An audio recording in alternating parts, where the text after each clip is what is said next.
everyone, once again welcome back to the DSA with the series. Myself Das Patel, and today we're gonna solve question number 283, move zeros. Okay.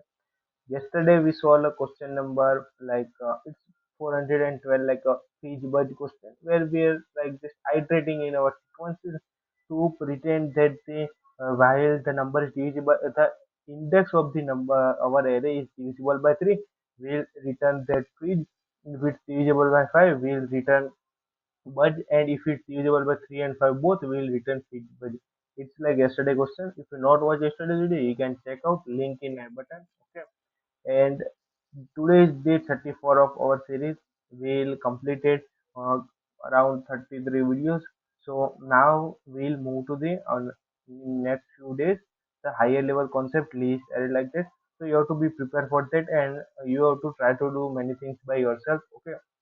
I'll explain you, but some of ways each and every question you have to try to do things by multiple approaches. Okay, if you want that coded, okay, it's fine if you want code that approach, but you have to think about that approach. So you will improve yourself to think about the multiple ways. Okay, later on your code skill will be improved, but firstly you have to improve yourself to think multiple approach for one question. Okay, so now I'll explain the question, then we see example, and later on we move to the approaches part and like code. Okay, so the question is given an integer array of nums. You are given an integer array of nums. So moves all zeros to the end of it while maintaining the relative order of non-zero elements. So it basically try to saying that you are given array of nums. In that array they given you a 0. Okay, 0, you have to move to that zeros to the end of the array, and while non-zero integers you have to like pretend to the before that zero in the values, like if you have array with 20408. Okay, so you have to convert it to like 24800, like that. Each and every zeros to the end and non-zero number before that. Okay, not they given you some not that you must do this in place without making a copy of the array. Okay, so they given you a challenge. You does not have to create a new array. Okay, this is not a follow-up challenge. It's given challenge, so you does not have to create an answer array, result array, no string. You have to work on this our given array. Okay, so the example one. Okay, this is one example one. Input array with 0 1 0 3 12. So the answer should be 1 3 12 0 0. The non-integer numbers order should be maintained. Okay, if one is before 12, so the return has 1 in first index, after that 12 in second index. Okay, not like that in first index, 1 in second index. Okay, so you have to maintain the relative order of the non-zero element. Okay, for example 2, you can see that if nums equal to 0, you can directly return it will 0. There are some given condition. Nums dot length is the length of the our nums array is between 1 to 10 to the power 4. Okay, and nums of I values containing from minus 2 to the power 31 to plus 2 to the power 31 minus 1. Okay, not power minus 1, it's all integers minus 1. Now they given you one follow-up challenge. Could you minimize the total number of operations done? Okay, it's not time complexity reduce, it's not space complexity. It's asking you to reduce your operations which are you doing, like checking if else condition, multiple loops, not nested loops but multiple loops. Okay, too many inbuilt functions such as conditions to iterating like that variable side. You can reduce that operations and make it working with each and every condition. So this is follow up like challenge. We'll gonna also do that challenge later on completing our first approach. So now we'll move to the our approach. Okay, so now we'll discuss about approaches. So for today's question, firstly we'll gonna do this question by the our simple approach where we take one for loop and one variable, like which variable stores index. Okay, in the first for loop, we begin with the nums of the I, which is iterating into the index value, iterating in index values. Okay, If you got non-zero number, it will increase its value. If you got non-zero, it will increase its value. And swap the non-zero values to the zero value. Okay, so we'll just swapping non-zero into zero. Okay, we does not removing each and every zero to last. For that, we'll take one more loop to add each and every zero to the our after that index in the index contains value. Okay, for that, if you check taken an index value, and then index shows you three. Okay, so after that third index, for fourth and fifth index, you just have to return zero. Okay, our second for loop do this.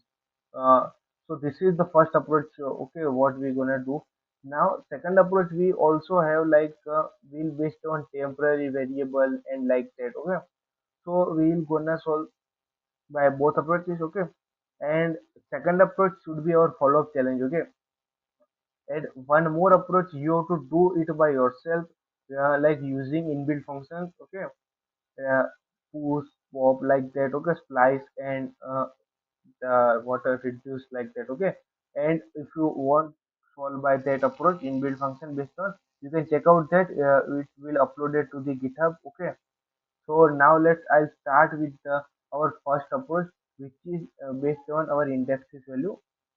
So let index equal to 0, we're starting from the 0 for now. This is the our loop. I is num dot length I plus plus. Okay, now okay, now this is we completed our loop. Now we have to take one if condition to increase the count value of our index. Okay, num of I is not equal to 0, so num of index, okay, equal to nums of I. I'll explain this part. Okay, after completing this index plus plus. Okay, so now this thing is completed. We just have to take one another loop for ending this question. For let I is equal to index, starting from the index to just only returning our each and every zeros to the end of the our given nums array I plus plus, and while nums of I equal to 0. Okay, let me first run this. Okay, whether it is correct or not. Okay, you can check out that our all test cases are passed. So whatever we gonna do is here, we like explain by this first example one. Okay, current our index value is 0.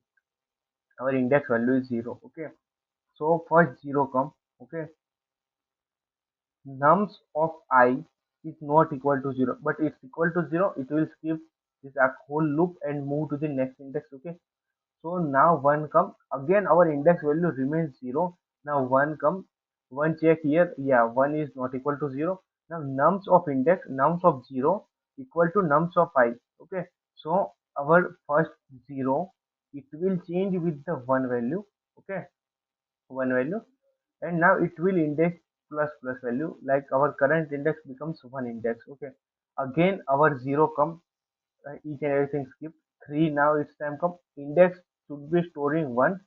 When 3 come, it will check that yeah, 3 is non-zero, it will store 3 in first index value, and then it will skip whole thing, like the 12 come and it will store in 3. But again fourth and 5 index value should be stored like 3 and 12.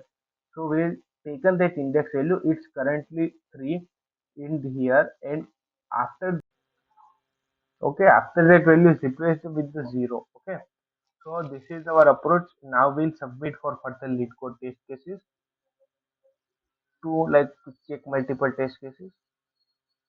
You can see that our 75 test cases are passed of this question. So I hope we got clear about this approach. So this is our normal approach. We're moving with the simple to for loop. Okay, this is not optimized like code for according we'll see that the operations per operations per nums value. Okay,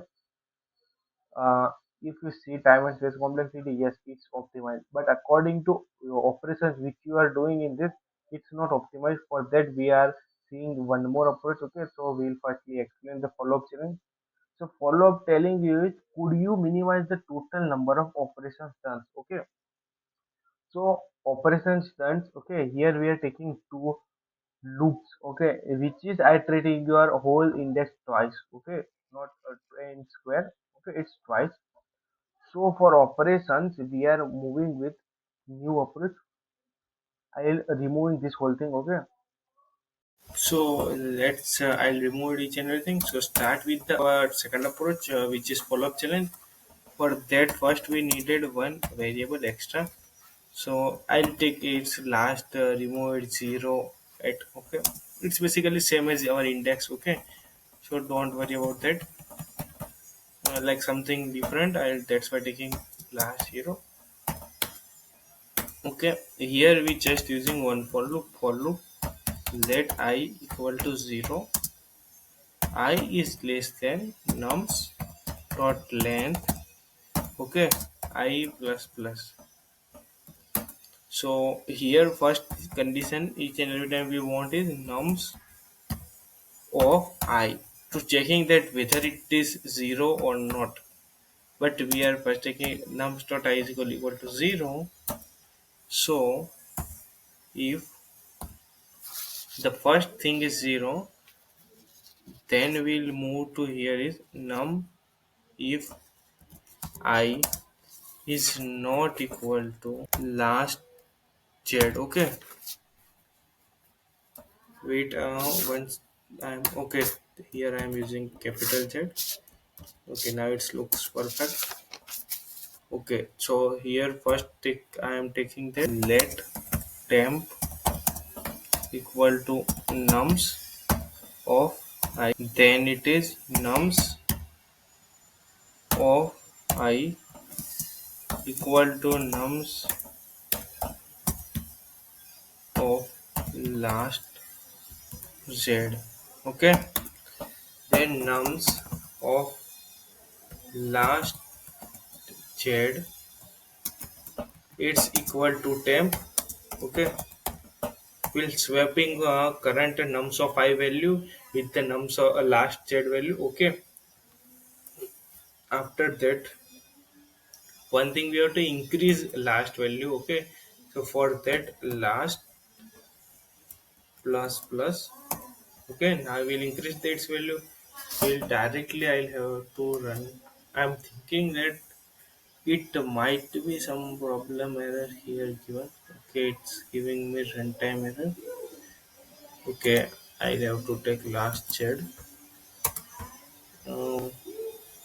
It looks like fine. Wait, for first case it's giving me wrong. It will taking 0 at the front. Okay, we missed something. Let me have.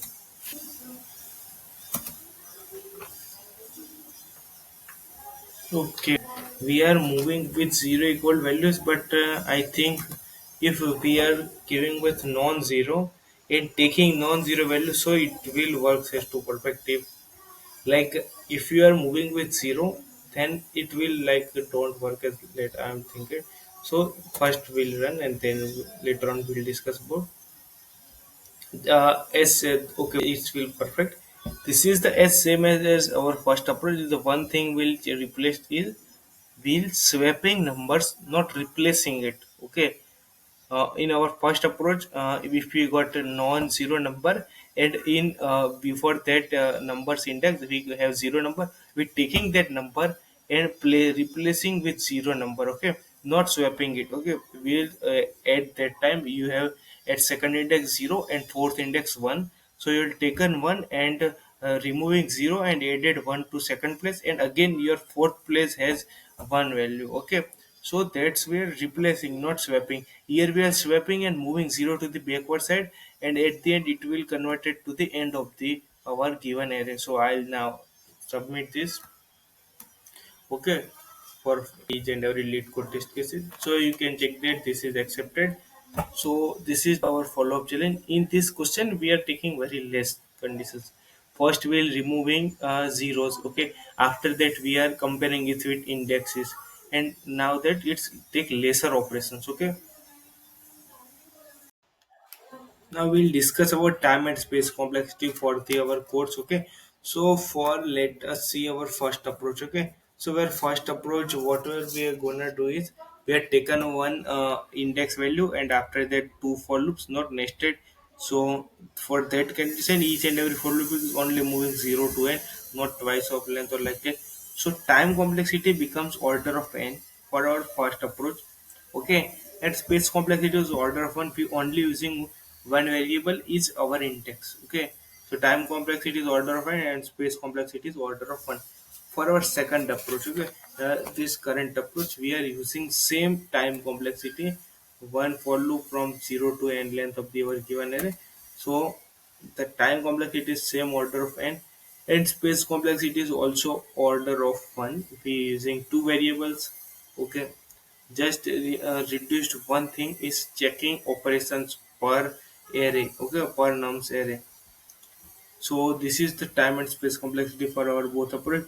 Okay, it's same order of n, and space complexity is order of one with, and this is the like two approaches. First is our simple approach is where we does not use any inbuilt function, and second we using swapping methods. Okay, so third approach you have to try by yourself to use inbuilt functions. Okay, like that we learn the map, reduce, split, filter, push, pop. Okay, like that inbuilt functions you have to try and to use this. Okay, if time complexity go to order of n square, okay, it's fine, but code has to pass each and every test cases. Okay, and the approach is must be like no one by yourself, so you would think it that approach. Okay, and like approach comes in your mind, you have to try to that approach code. Okay, I hope you got clear about today's questions, each and everything. Okay, and if you find any doubts about today's video, you can ask me in comments. Okay, and if you want today's video's code, it will upload it to GitHub. You can check out the repo